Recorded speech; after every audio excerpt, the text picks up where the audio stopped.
But maybe let me just get what your immediate reaction was to maybe the first time that you heard him speak about issues to do with MOPANI and how, you know, operations at MOPANI are not going as expected.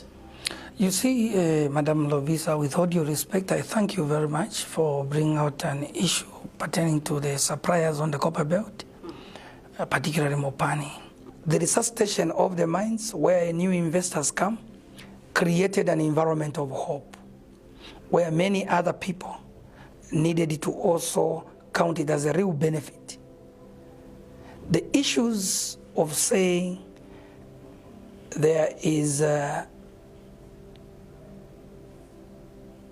bounty on the head of Frank Zimba by him having been given some money, I greatly doubt it, looking at the passion, the interest, and the respectful way that he was speaking.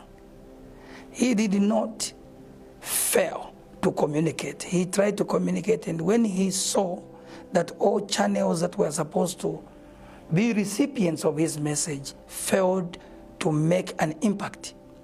Look, when information comes and they are talking about a person that I know, in the way that I would respond, I will have some kind of interest.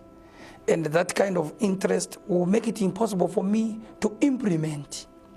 So there was a level as to how far Frank Zimba would take that information.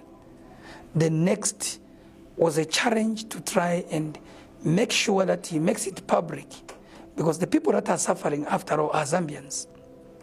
And if we don't have a Zambian speaking on behalf of Zambians, he put himself as a self-appointed spokesperson.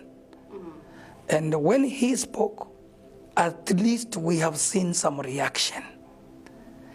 People, as at yesterday, started getting paid. And what we are talking about here, we should not survive based on our title. And it shouldn't be the case. So even as it stands now, the contracts, the major share must be given to the local industry in order to boost our economic status. We have got Zambians that are capable. If me as Trevor Mwiinde have not visited MOPANI and have not also gone there to get a business, it doesn't mean that FIMBA UPOKE cannot. He was born in Kitwe. All he knows, for goodness sake, is probably he saw his father work for the mines. He saw his uncles, his aunties work for the mines, and you would want to deny him to operate within a space where he can also supply and earn a living.